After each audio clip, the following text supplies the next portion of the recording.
Welcome to the Freddie Kissoon Show. Welcome to the Freddie Kissoon Show. All I'm saying, next time, bring the evidence. All you do, you come here, corruption. Just here. Next time you come here, bring your stuff. I am not talking about that. I'm talking about you in 2024, December, saying there's corruption. Bring it. Let me ask you this question. I would like to ask the AG to propose legislation for what we call small claims court. There are lots of poor people, to an example you just gave, that they have issues with others and sometimes with large firms, but the lawyer fee is greater than the fee you're claiming. It is their right. Unlike the right that someone has, all of our rights exist in context. What is the context of a second medical opinion? Because you're disrespecting the process. No. Jesus, this is common sense, man.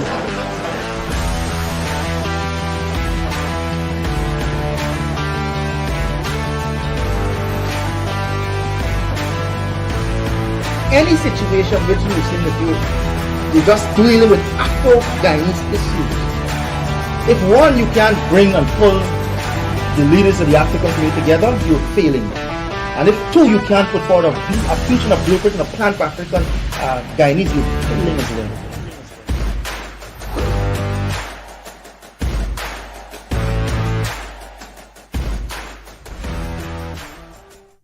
Pleasant Friday evening to you. This is the Freddie Kissoon Show with co-host Leonard.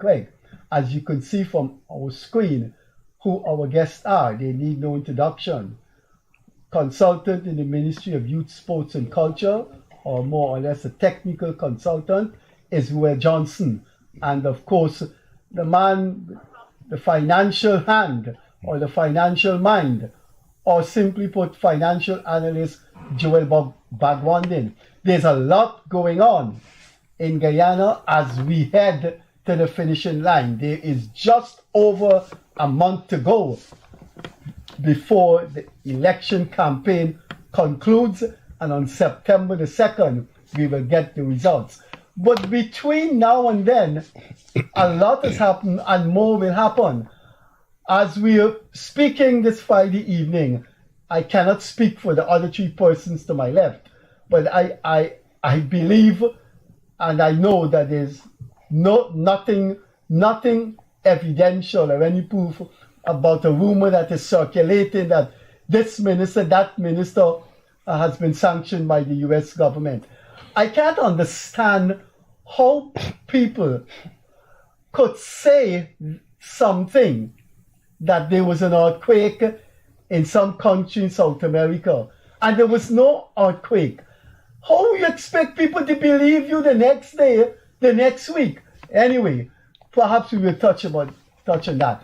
We go alphabetically, so we start with Ruel Bhagwandin. And of course, you know, in the air they talk about the Morala Bank that have severed relation with 5 high-level persons as within Mohammed's party win. And I am told that another bank shortly will be following the Morala Bank. So let's talk about that and over to finance man Ruel Bhagwandin. Thank you, Freddie. So let me deal with the question by responding to a couple of things that the affected parties alleged at their late evening or early evening press conference to tell the country that they lose some bank account and they don't know for what reason. Now these individuals have chosen to be part of a political entity to contend an election, a national election, to hopefully form part of a government, or if they lose, they will form the opposition and therefore have a role to play in the legislature, the National Assembly, as members of parliament, whereby they will have their job description would entail passing of bills, debating bills, which will ultimately be passed into legislation. And they have to be knowledgeable about these sort of existing legislation. They have to be knowledgeable about these things. And clearly they are not. Now, Guyana enacted an anti-money laundering and countering the financing of terrorism law in 2009. That law came about in around that time, 07, 08, 09, well, enacted here in 2009. It stemmed from an international convention. It stemmed from an international framework of anti-money laundering and countering the financing of terrorism globally. This is a global piece of legislation that governs and regulates the financial system to protect the global financial system from money laundering and facilitating terrorist financing. And so it's an international framework. It is an international legal and regulatory framework through which we are an open economy. We are not a closed economy. We are not isolated from the rest of the world. We are integrated into the global economy. We are integrated into the global financial system. And that integration, which in order to allow the international payments, capital flow between borders, across borders, international payments for imports and capital flows, private capital flow, foreign direct investment, external borrowing, it goes through the payment system, which is the banking system. Our local banking system is connected through what is called through a network of correspondent banking relationships in the United States, in other parts of the world, to facilitate payments in other jurisdictions, such as Asia and so on. So it's a network of international banking relationship, which is referred to as correspondent banking relationship. So once you are an economy that is so integrated into the rest of the world, you are subject to these international regulations, and that's how this law came about. So that's a little bit of background. Now, if you read this AML-CFT Act, AML is the acronym for anti-money laundering. So for the flow of discussion, I'll use the acronym AML-CFT. If you read the AML-CFT Act and the regulations thereunder, there's a number of regulations that flow under that piece of legislation, that financial institutions as well as cambio dealers have to, and other financial institutions have to abide by. Remittance agencies, for example. And in that law, it categorizes customers based on risk profile. There are 3 risk categories.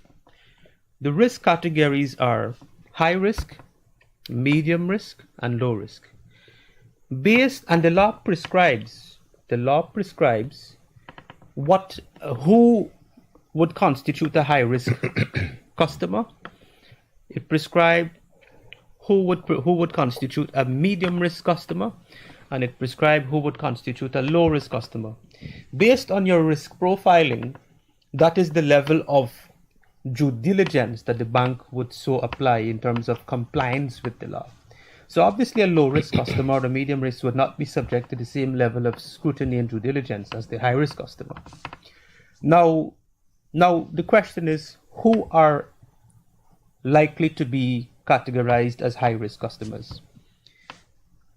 The high risk customers are gold miners,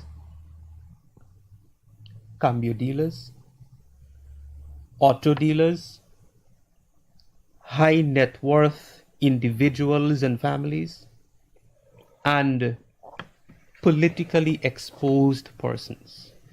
So a politician, and the law defines who is a politically exposed person. And this definition applies to politicians who are on the government side, or what we would want to say, the governing party or the ruling party.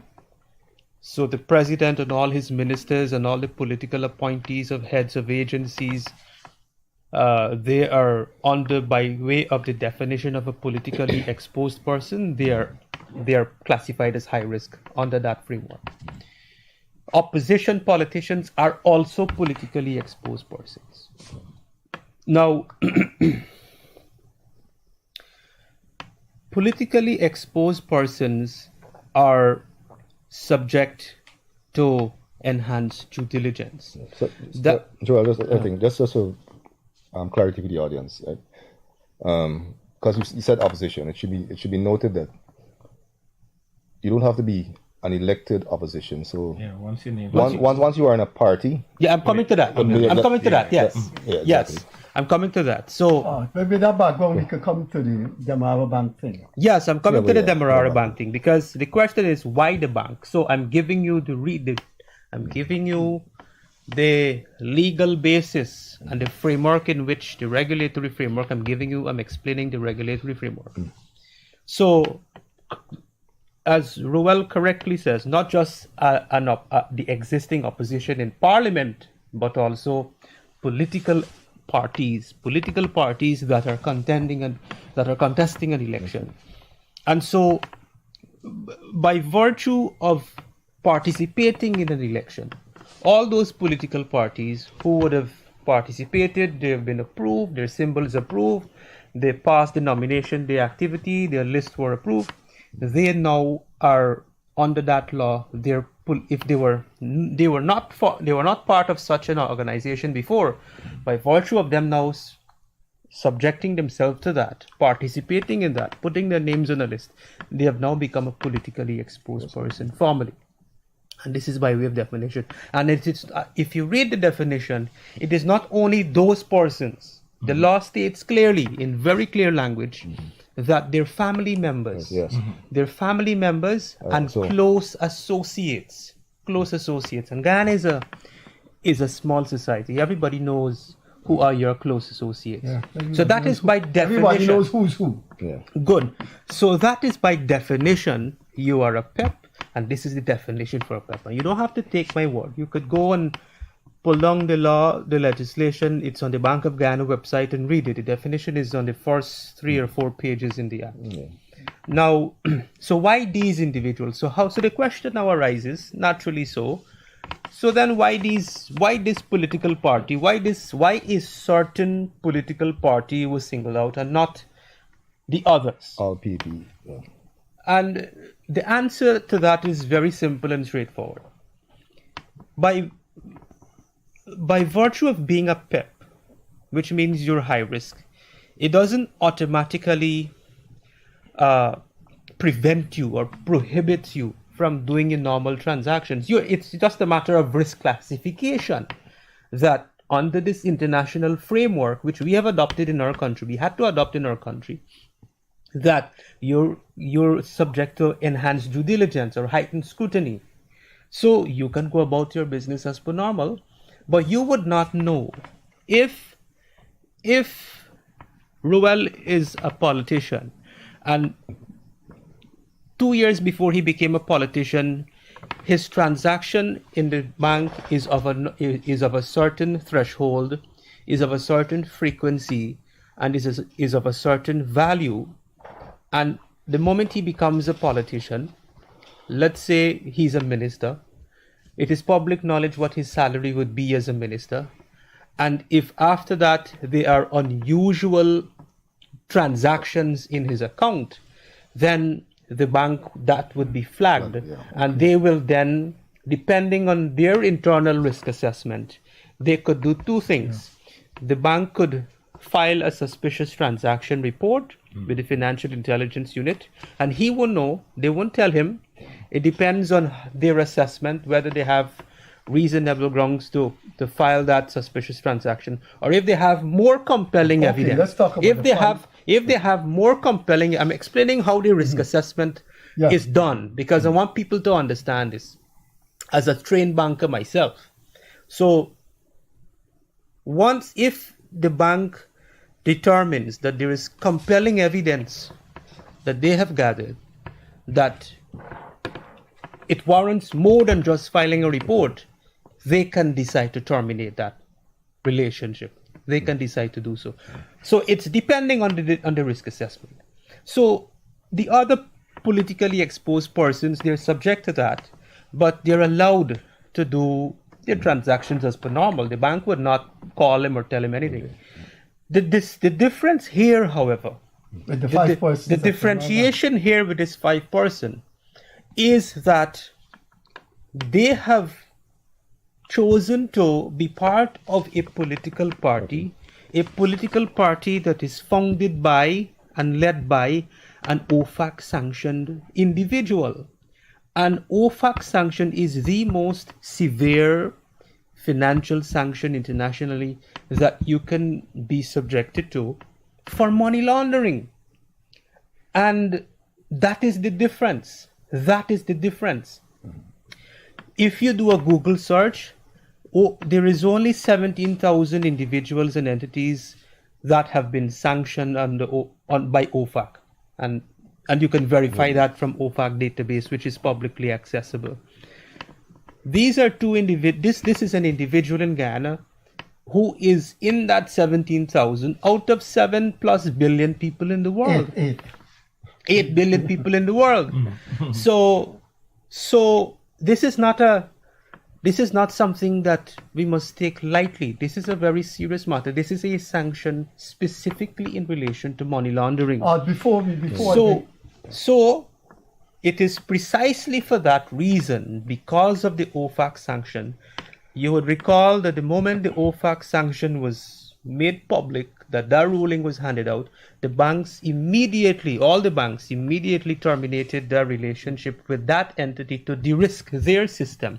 Otherwise, they would have been subjected to implications, and the risk is losing their correspondent before banking. He comes in, do you think other banks are going to follow? They will. They naturally will. They naturally will. It's just a matter of time, and based on, we don't know where the other people have their accounts, but all the banks, they would ultimately have to conduct their internal risk assessment, and they will have to act accordingly in accordance with their determination. Okay. Right? So it is because of that, while these individuals are arguing that, they have not been sanctioned, well, you have chosen to be associated, and the act defines a PEP is somebody who you associate. So by way of association, that is why you are now a risk. You are now a high risk to the bank.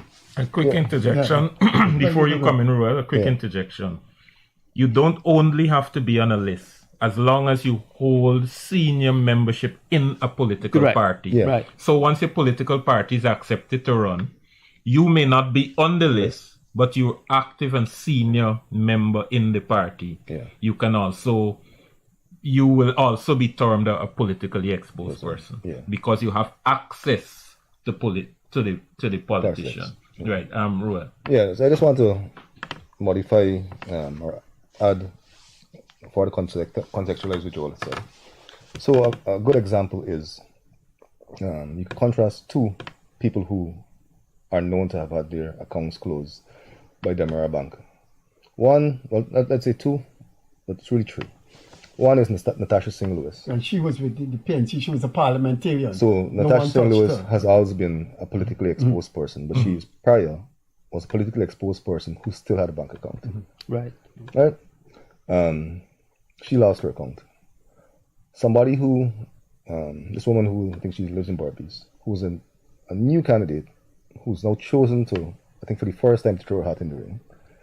She had her bank account closed by the Demerara Bank as well.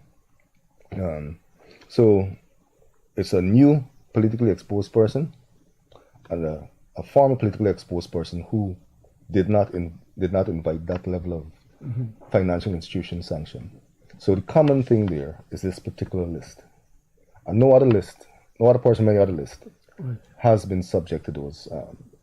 And we've had Static News and other reports that says that other banks will follow suit. The key thing is that the full candidate lists have not been released as yet. But as soon as they're released, the banks now have a list of people upon whom they will conduct their due diligence, and it may not apply to everybody. As Joel said, there are a couple of factors. One would include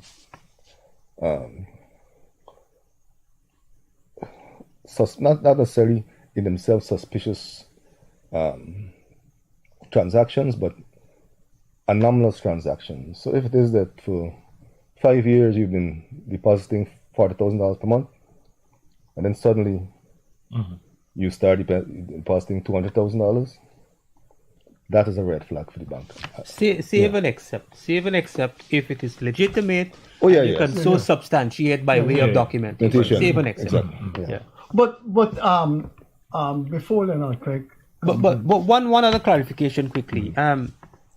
Even if, because people will take this and run with it, even if other banks do not go and execute that drastic measure of closing, terminating the accounts, they will have. I can guarantee you and assure you that even if they didn't go that route, that your account is internally reassessed. You now gone from low to high risk, so you're flagged. So you've gone in a different profile according to their compliance procedures. And the moment any irregular activities and you can't justify it, you will ultimately be subject to the same thing. So not because some others, their accounts may not have been closed with other banks as yet, it means that they are safe. No, they would not know internally that one bank, based on their risk assessment, which they have a right to, based on their internal compliance, applying the same law. You can apply the same law, but you could take into account different factors. Another bank could take into account different factors. But the common denominator is that all of them would have been reclassified as high risk in the bank, and all those accounts will be on strict monitoring. But before Leonard come in, this just has been stimulating in my mind. If the other banks follow them will have a bank, could there be a collapse of wind?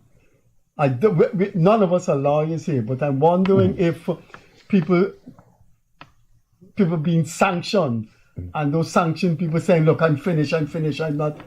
Could wind collapse before the No, I think that I think it's two separate things. You see, first of all, and I'm not sure what the procedure is, but for now, those names are locked in on the list. You can't withdraw your name. You can't. I am not sure at this point you withdrawal? can. You can't do it at this point in time, as far as I know. However,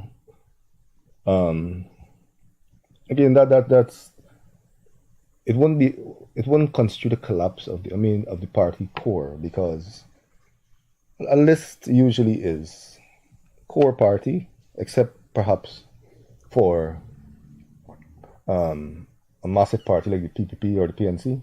It's usually primarily core party people with additional people added on, as opposed to small parties, which the party core is very small. And then everybody else on the list, the majority list is made up of people who don't necessarily have any party institutional place, etc. So the party core will continue.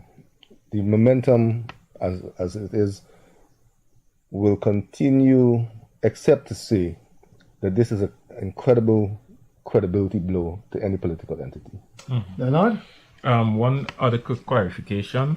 The general standard around the world is that even after you have left the party and all of that, for 1 year, you could still remain in that thing, and people have been known to remain in that risk bracket for longer, especially if they continue to be able to, in the news, seen as being able to broker power, or exist in the power corridors. Even though you leave your political party, you may still not be taken off of that list. Once it is you are seen to wield any sort of influence. Right.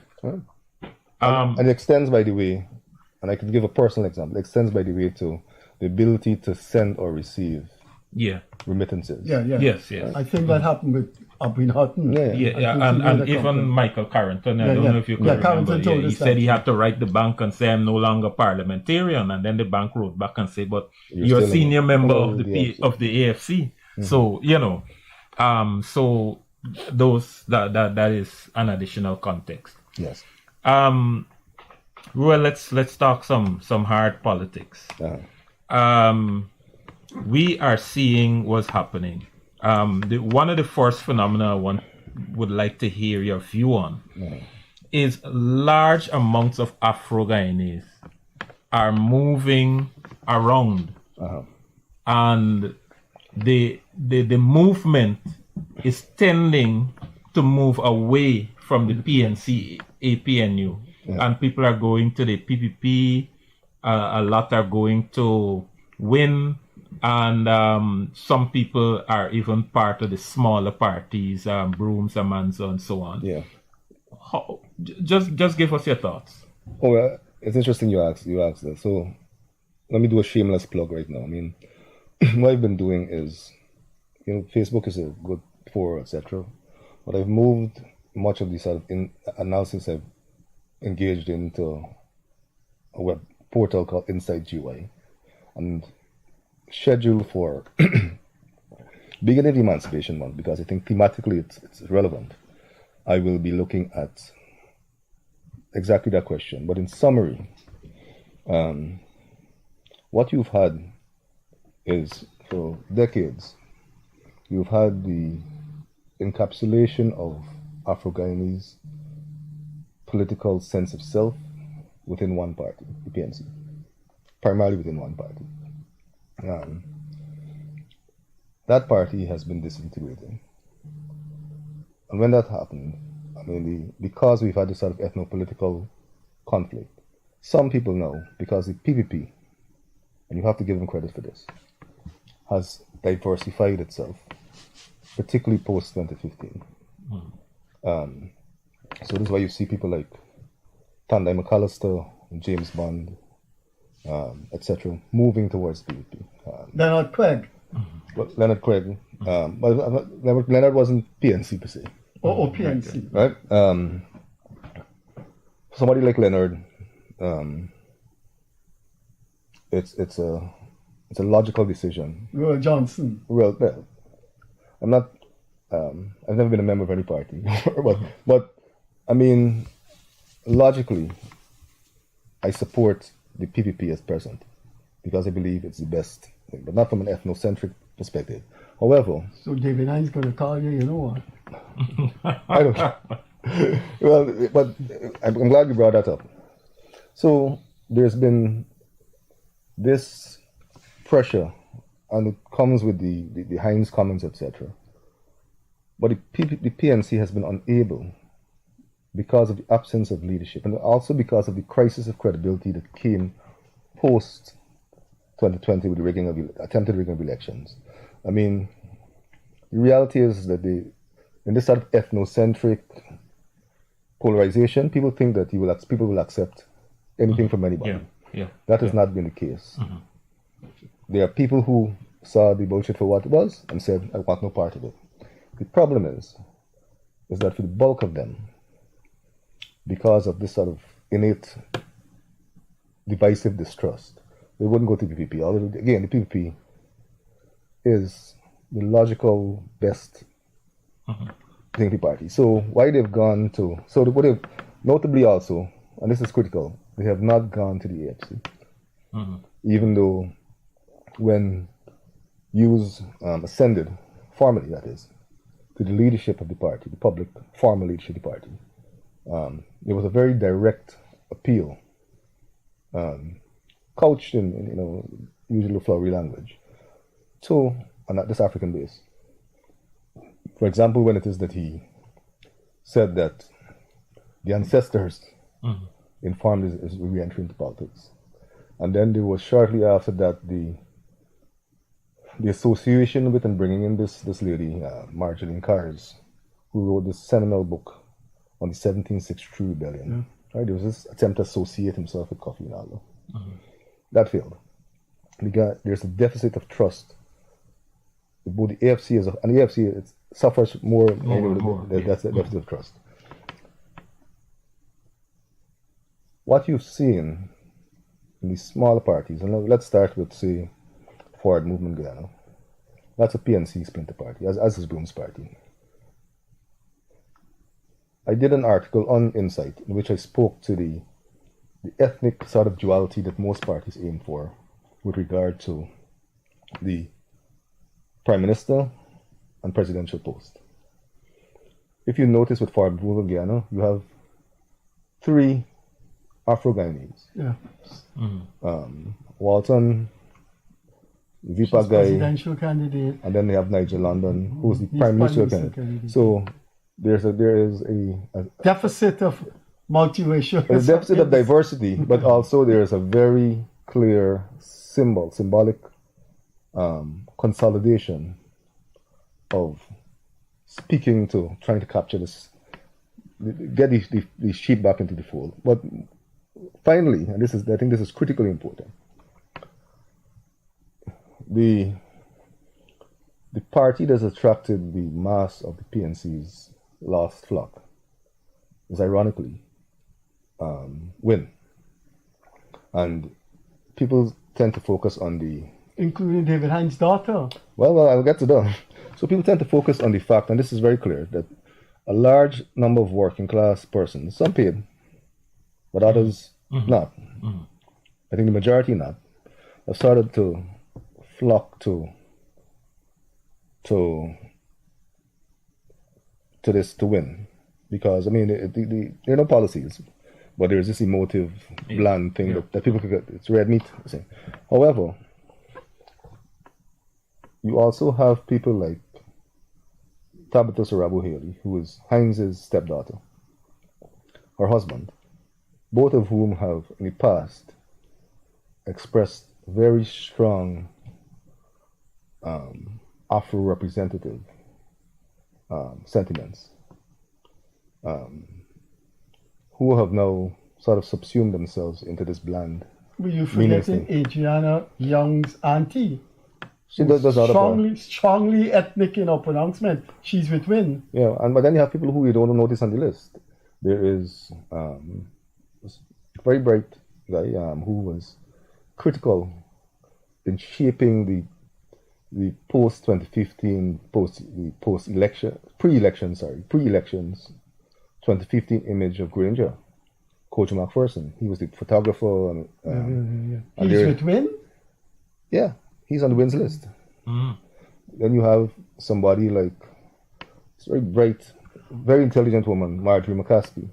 Yeah, she's with Win too. Who was Marjorie McCaskey. Okay. And she is on the Reparations Committee, National Reparations Committee. Yeah. I want to tell all three of you something that nobody's talking about in this country when we talk about PNC people leaving. Yeah. There is the economic advisor to the opposition leader and the central committee member of the PNC that nobody has heard about the past 2 months. Who? No. Yeah, where is he? No, he was so it was interesting. What's interesting what's been interesting is that I noted what you noted, I think. So he's invisible. I know I said, and I put something on Facebook, what happened to this guy? The very next day he had him on an interview. The very next day he had him on an interview. And then he disappeared. But what I want to ask Joel and you, this young man here has been demonized. Every African that go over, honestly, I couldn't believe Michael Carrington, who I've known for donkey years, would espouse that theory too. Everyone that crosses over and sees something positive in the Guyana government, you're a soup drinker. Now, I see on the online edition of Starbook News, people have said constantly, I'm a soup drinker. Joel Bhagwandin and Ruel Johnson. I got my salary in the form of a pension from NIS and UG and my wife. I get not 1 cent from the state, from the ruling PPP, from the government of Guyana. and not 1 cent from the Guyana Chronicle. My point is, why as a human, you can't see a country going in a certain direction that you want to go in, especially your parents, and you support that direction? Why you have to be a soup drinker? Oh, yeah, so- How could human beings be so indecent? No, it's because it's for a couple of things. One, first of all, many of the people, and irony is that as many of the people who claim to represent Afro-Guyanese interests can only think of Afro-Guyanese free will in transactional terms. Afro-Guyanese political choice in transactional terms. So if it is that you choose to represent something, or if you choose to not represent their interests, then there must be some transaction that is fueling that, as opposed to logic, as opposed to personal agency. I remember in the middle of the 2020 campaign, when we started TCI, and The Citizen Initiative. Citizen Initiative, we started TCI. The logic was clear. There needed to be more active participatory citizenship. That was our thing. Because we were not, and I was not, although I had firmly supported, and worked to get the APNO AFC into office, there was an entire fiction created that I was on Mercury's payroll.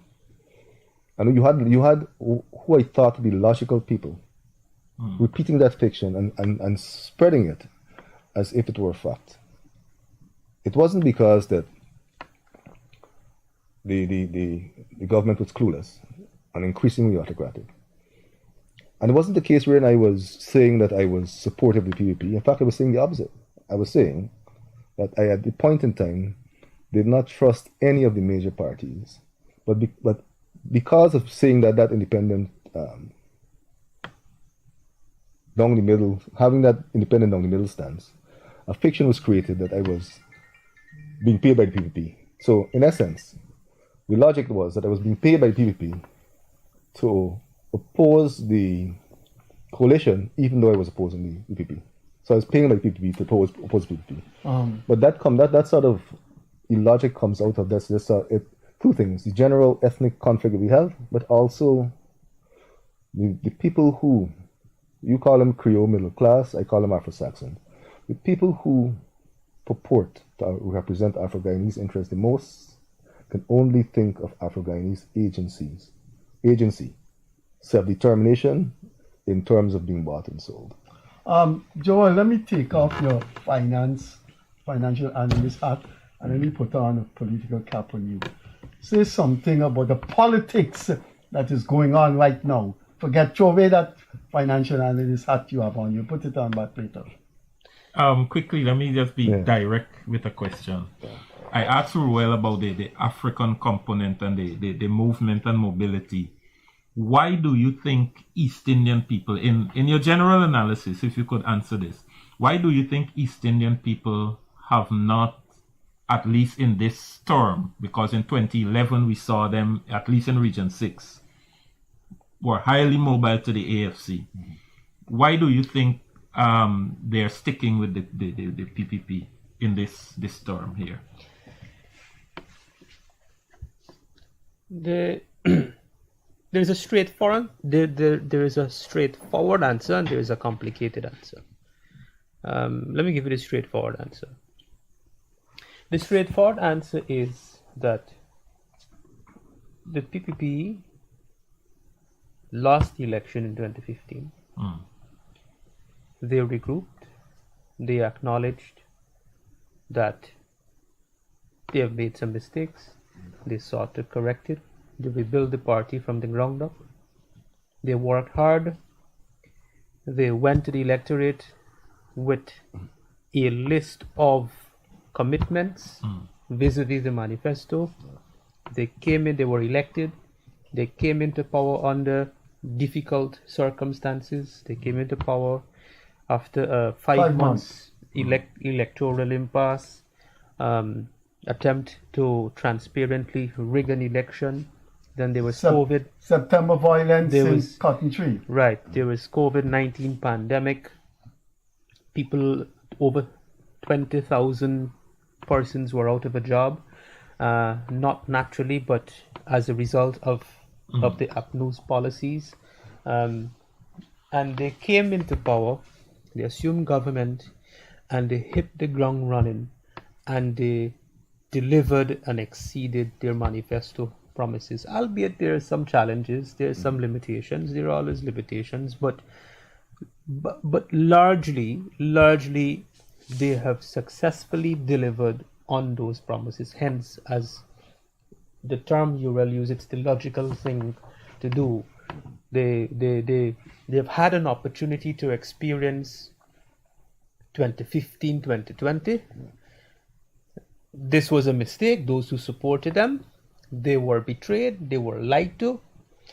They put back the PPP delivered, and there is no reason, there is no material reason, no reason of materiality to not put them back in power. The complicated answer is, I now want to juxtaposition the complicated answer with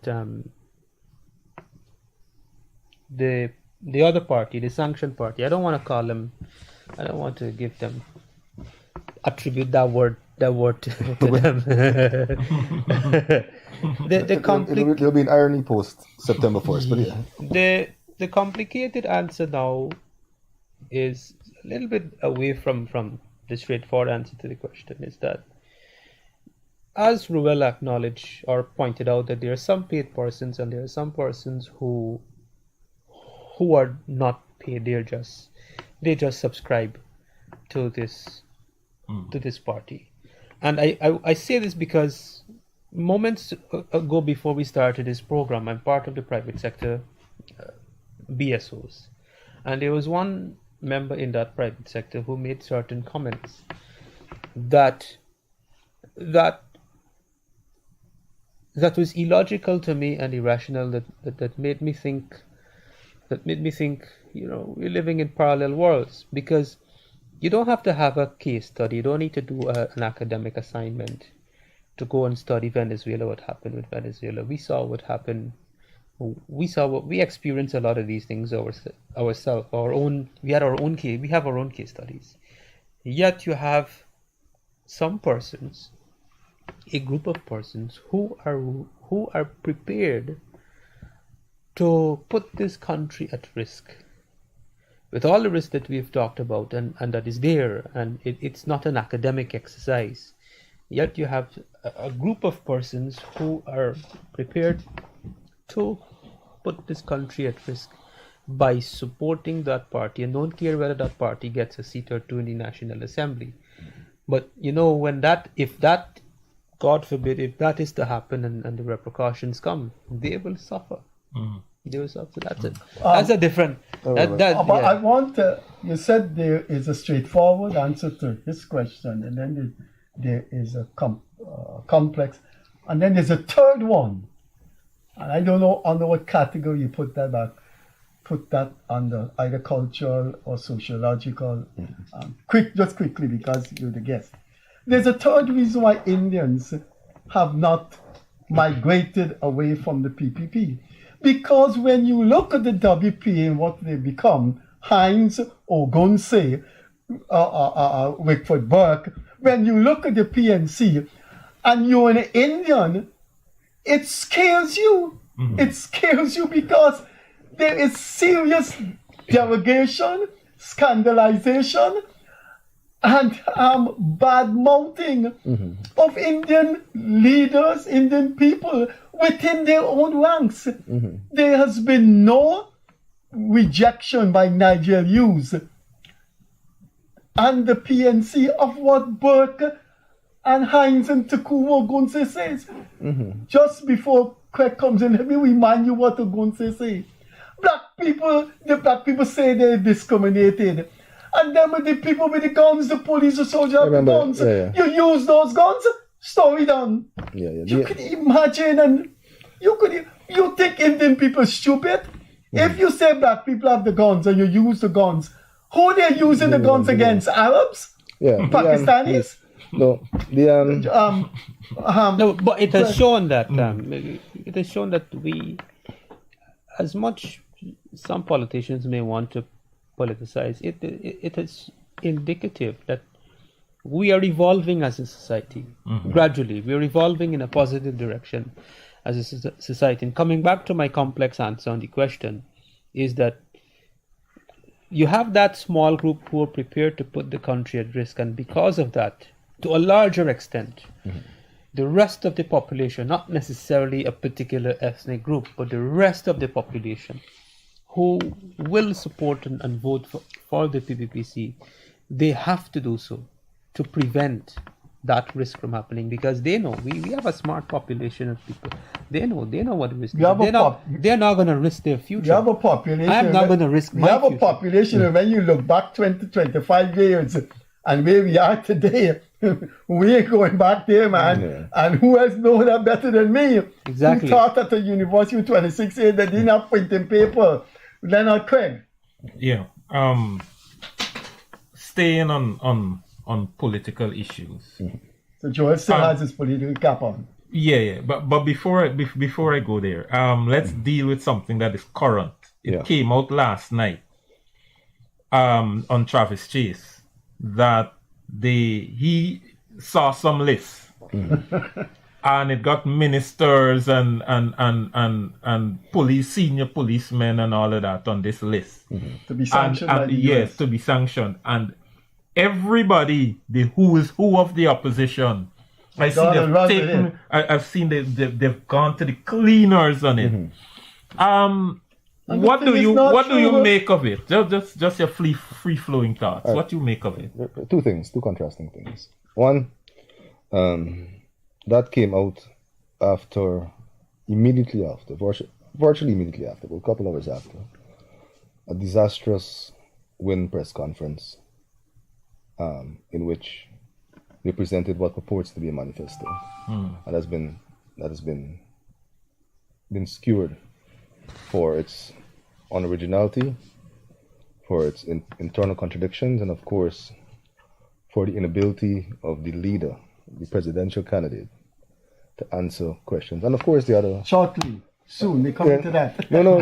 Shortly, soon, we're coming to that. I remember you'll hear from that. There's a clip with the party general... That's his Pavlovian response. The party general... There are two things. A clip with the party general secretary being asked very basic question. You're saying that you're going to supplement the gas to shore with wind energy, etc. What is the calculation of the electricity needs to justify this? And it was a blank. Yeah, it was a blank. My description is they were lost. They looked lost, constipated, and confused. I don't think the people that fall in this man knows how empty he is. So essentially, that is what is killing me. So you had that coming out, that thing coming out just after. So people are now talking about this sanction list as opposed to the disastrous press conference. So they obfuscate the disaster of the press conference by running with this thing, with the sanction list. It's PR, etc. I mean, if it is that this is happening, but the second thing I want to contrast that with is that the biodiversity conference, and this is relative. The U.S. ambassador, when asked about the possibility of Mohammed on the list, said very clearly, well, this would be a problem for us. Yeah. That is not the response of a diplomat who is aware of and who should have been aware of the same thing happening to the existing government. Understand? Yeah. If this diplomat knew for a fact that there were going to be sanctioned people on the government list, then she would have shut up, because her response was, you know what? Things are going so well now. There's confidence in the thing. It would be a shame if that were to if a sanctioned person were part of government, we wouldn't be able to. Right? So she spoke to continuity, and she would be somebody who would know Yeah. if this thing were to come. But my problem with the PNC and the AFC since David Hines and Takuma Gonse came on the scene is that you have to disassociate yourself. Now, Travis Chase got this thing and run with it. As a responsible party, Nigel Hughes is a lawyer. You got to know how to contextualize these people that exist on the fringe. But they ran with it. No, but you see, It's calculated. So sorry. Let me just What connect a happened few next things. week when it turned out not to be true? Let me just connect a few things. So it is consistent with a narrative that he is trying to create, and it's a false narrative, and we have to dispel it. The narrative he's trying to create is every time posed with a question of sanction, how will that impact international relations and our relationship with the rest of the world? He keeps saying that with conviction, a false sense of conviction, that the sanctions will be lifted. If he becomes The president. the president, that the sanction will be lifted.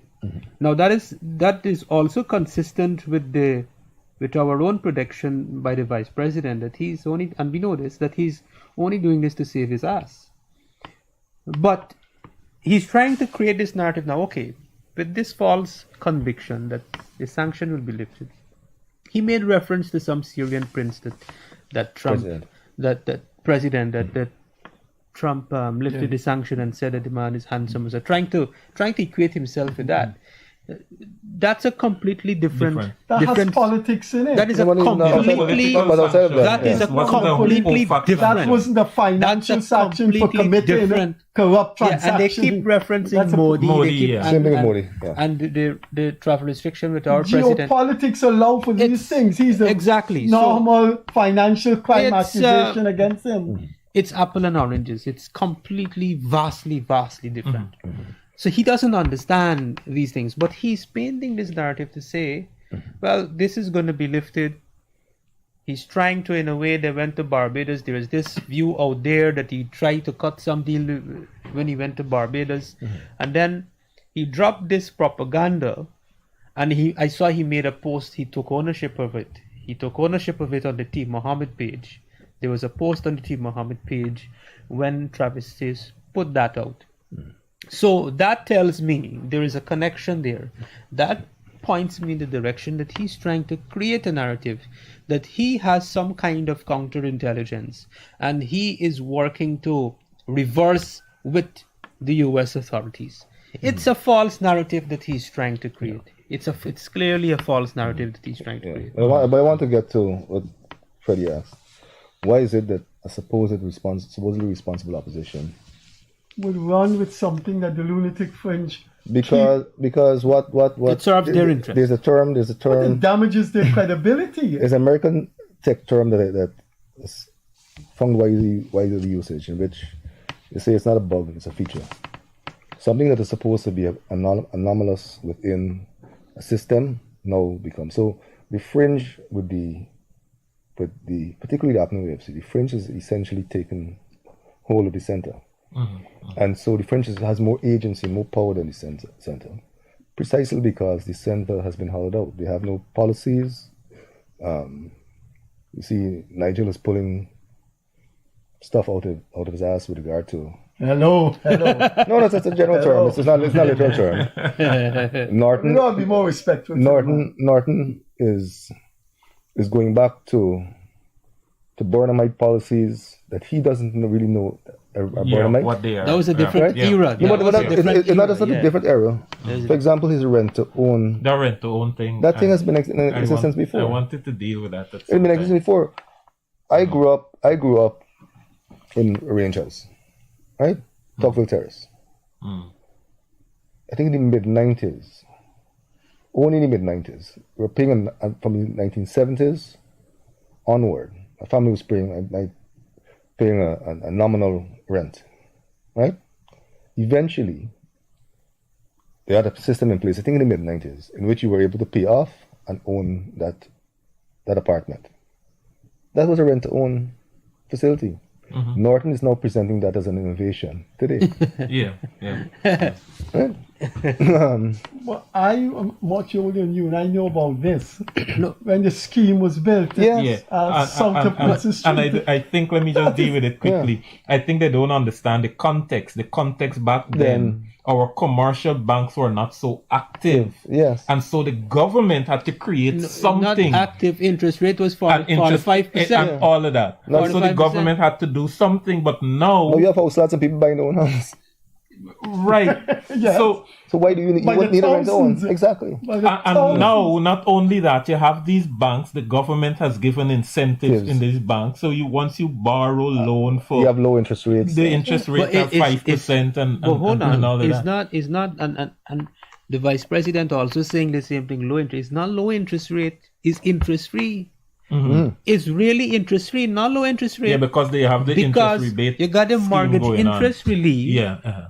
which is for first-time homeowners. Yeah, First-time yeah. homeowners, tax-paying homeowners. You pay. You're an employee. You're paying your tax up to date. You're eligible for mortgage interest relief. So at the end of the year, you apply for it at GRA. You go to the bank, you get your statement, and And you get 100% of the interest you pay Interest for a low-income house at today's value. On the lower end, your annual interest is about $600,000. So it's interest-free. It's not low interest rate. Interest It's free. interest-free loan. So Edson Lowe is still the economic advisor to And is he? Well, How he advising now that no, but and not made such a but that essentially yeah. is a rent-to-own scheme, because for the period of time you owe the bank owns your home Yeah. until you finish. So your monthly thing is a rent you As a pay. mortgage, a mortgage, yeah. Right. And Right, if- but Morgan, but yeah, I'm yeah. just saying Yeah. that has replaced rent to own in every country on earth for the longest while. well. So they're taking us back into the 60s and 70s, and I don't know how these isn't people don't Edson Lowe the understand it. isn't he the economic advisor to well, let me deal with that. To be fair to Elson, Let me deal I with think some more. he gets a lot of flack for because he's not qualified. Nelson Taylor for 20 No, years? Yeah. Let's deal with some more economics on the same policy, right? But you got On the same rent to own thing, right? So let's take the rent to own. You can pay a rent for, let's say, 20 years, equated to the life of a loan, 20 years. With the interest-free loan, there is something called time value for money. So when you pay interest on a loan over 20 years, you end up paying double the price. Yeah. You end up paying double the price that you acquired the home for over the life of the loan. You get an interest-free loan. All you're paying is that value, time value for money. So when you can put that against a rent-to-own thing, you pay an interest. You eventually will pay double the cost for that home over that period, because the way it will be structured, it will have an implicit interest rate in it. Yes. The rent will have rent an will implicit interest rate. Tied in. The operator said 1.5 minutes left. So I'll ask Leonard Craig to ask both of you the same question, and you take it in a minute and a half. Okay. All right. Sum up for me what you visualize the results of this election would be. Okay. For me, it's a floating thing, but I believe that The floating thing. it's a floating I like that. assessment. But I believe that the PPP, everything considered, could easily surpass that 36 majority that it got in 2006, I believe. Right? They had a 36, and this is the peak we ever had in terms of seat different. A party getting the high votes. I think they can go to 38, perhaps the Oh, that would have to be 2001. 2001. Yeah, but 2006 when AFC Yes, came 2000, in. it's 2001. Yeah, It's AFC 2001. was in 2006 and it took seats from both PNC and PPP. Yeah, It's so yeah, 2001. 36. Yeah, 2001. That 30. It was a 36 seat peak. Yeah, then after we had the Buxton thing, yeah. Good. So, that's my assessment. Yeah, we got but what I'd say is shameless plug. You'll find that floating assessment and more on inside www.inside.gy, and all of you are free to. Joel, you got I'm not gonna 30 seconds. I'm not gonna pin it down. I'm not gonna pin it down to number of seats, but I'll say with confidence that the PPP will win these elections. I also want to say that I want to take this opportunity to dispel this notion by the Team Mohammed party that is crying victimization by the government. If the government wanted to really victimize this entity, this individual and his party, the government is empowered. Legally, the government has the legal tools to, when that OFAC sanction was announced, to freeze all of his assets, financial assets. The point is, we 1 minute over time. Instead, they allowed him to close his accounts and take away all his money, and he went on and do what he did. Now, if you are a threat to me, and I have this legal empowerment, this legal tool that I could have used to cripple you, but I didn't do it, how could you call that victimization? Where we gotta go. I want to do this panel again with a fifth person, Elson Lowe. Last time Elson Lowe were here, they tore off. Joel, you're a recurring feature on this program. We hope to see you before September the 2nd again. Well, it's always nice to have you. Yeah, man. And thanks for being here as usual. He's always late, you know. Whatever is left of Friday evening, please enjoy it and enjoy your weekend. And please drive safely on the road. And keep your eye out about the interesting things evolving before we reach September the 1st. A very, very pleasant weekend to you on behalf of Joel Bhagwandin,